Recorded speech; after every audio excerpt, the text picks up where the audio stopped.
What's up mga idol? Nandito na naman ang pinaka-cute at pinaka-gwapong tattoo artist ng Cebu City. So yun mga idol, at syempre magka-cover up tayo ngayon. So kung nakita nyo, napaka-itim ng kanyang old tattoo. So shout out sa old artist nito. So respect sa'yo idol. So yun, at syempre binigyan tayo ng pagkakataon ni idol na tayo yung gumawa ng kanyang cover. Kasi silbi pangatlong cover na to mga idol. So yan, siyempre sinabi ko sa kanya na hindi natin 100% makakover to sa ano lang, sa makakaya ko lang, no. So kaya napag-isipan ni idol na koy yung ipangtakip sa old tattoo niya. So dyan, siyempre nag-start na tayo dyan. At siyempre nga pala, shout out kay idol Christopher. So shout out sa'yo idol. Yun. Tapos, dyan na part mga idol is nag-start na tayo dyan, no? No, pabalik-balik lang tayo mga idol. So, yun mga idol. Yung ginamit nating needles dito mga idol is tatlong klase lang mga idol. 7RL, 11cm, at saka 17cm.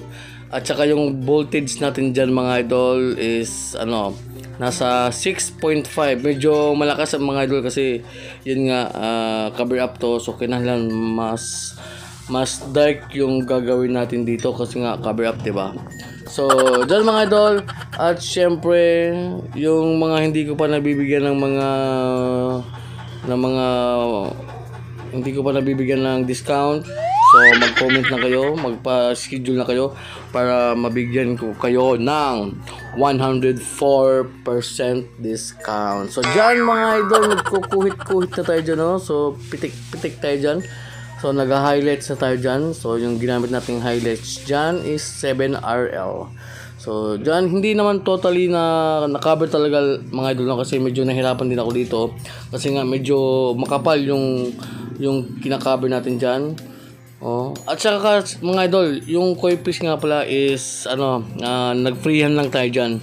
So freehand lang para ano tayo sa design, no? Talagang makakover natin.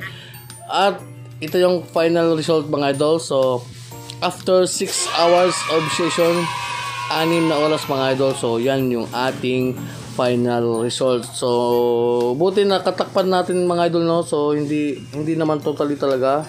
Kasi nga medyo maitim talaga yung design. So at least kahit papaano natakpan naman.